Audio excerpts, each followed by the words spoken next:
आज हम लोग जानेंगे कि फूल और पत्ती से किस प्रकार से जड़ों को पहचानते हैं। जड़ें कितनी प्रकार की होती हैं? दो प्रकार की। कौन कौन सी? मूसला जड़ और अपस्थानिक जड़। तो क्या हम फूल और पत्ती से पहचान लगा सकते हैं कि उसका बीज कैसा होगा, उसकी जड़ कैसी होगी? नहीं। तो लेकिन आज हम जानेंगे इस चीज को। तो आ जाओ, जिनके पास फूल और पत्ती है वो बच्चे आ जाए इधर।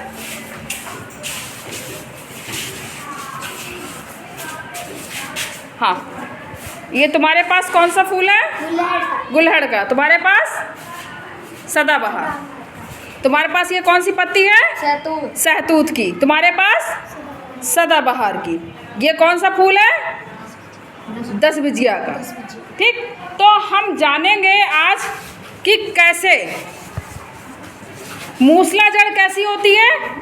सीधी सीधी होती है। इसका बीज द्विबीजपत्री होती है, जैसे चना, मटर, सेब। ठीक। चने को फोड़ो, दो हिस्सों में बट जाता है। मटर को फोड़ो, मटर का दाना दो हिस्सों में बट जाता है, और सेम का भी दो हिस्सों में बट जाता है। अब हम इसकी पत्ती से कैसे पहचान करेंगे? ये तुम्हारे हाथ में सहतूत की पत्ती है ना? Yes ma'am. अब देखो, इस सहतूत की पत्ती को ध्यान से देखो। इसका शिरा विन्यास कैसा है? जालिकाबाद। देखो, यस मैम।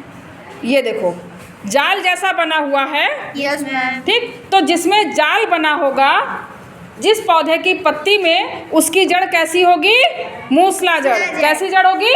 मूसला जड़। तो ये हमने पत्ती से पहचान करी। देखो, ये सदाबहार की पत्ती है।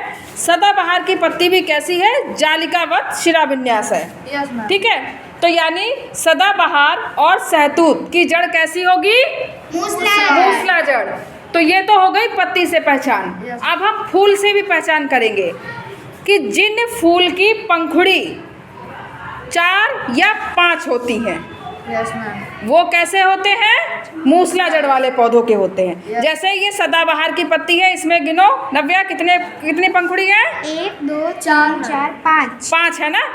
तो जिन फूल की पंखुड़ियों में 4 या 5 पंखुड़ी हो, गुड़हल का है ये ना? गुड़हल में कितनी पंखुड़ी है?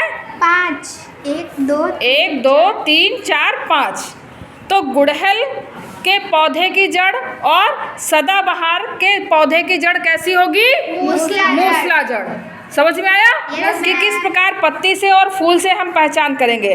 पत्ती कैसी होगी? जालिकाबाद शिरा विन्यास। और फूल कैसा होगा? 4 या 5 पंखुड़ी वाला। क्लियर? Yes ma'am. दूसरी जड़ है हमारी अपस्थानिक।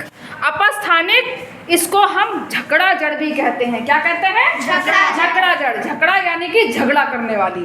तो ये देखो, आपस में बहुत मिक्सअप होती हैं। ठीक है, इसीलिए इनका नाम रखा गया है झगड़ा जड़, यानी कि झगड़ा करने वाली जड़। अब इसका बीज कैसे होगा? सीधी सी बात है भाई, जब झगड़ा करती हैं तो एक ही बीज होगा ना। 2 बीज तो किसी को तो गुजारा नहीं है, क्योंकि वो आपस में झगड़ा करने लगेंगे। तो इसका बीज कैसे होता है? एक बीजपत्री। कैसा होता है? एक बीजपत्री। जैसे धान की पत्ती देखी है?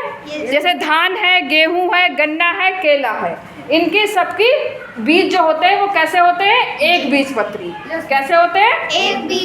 एक बीजपत्री। अब इसकी पत्ती देखी है आप लोगों ने? Yes ma'am. धान की पत्ती किसने किसने देखी है? केला की, यस मैम। गेहूं, गन्ना, सबकी देखी है ना? Yes ma'am. अब ध्यान से देखना जा करके, इसकी जो पत्ती होती है वो, उसका सिरा विन्यास कैसा होता है? बिल्कुल सीधा होता है। Yes ma'am. ठीक। इस तरीके से इसका सिरा विन्यास होगा। और इसका जो फूल होगा, फूल से अगर हम बात करें, फूल से पहचान करें, तो अनुराग ये तुम्हारे पास कौन सा फूल है? किसका है? दसबिजिया। अब इसमें देखो कितनी पंखुड़ी है? पीछे से काउंट करो।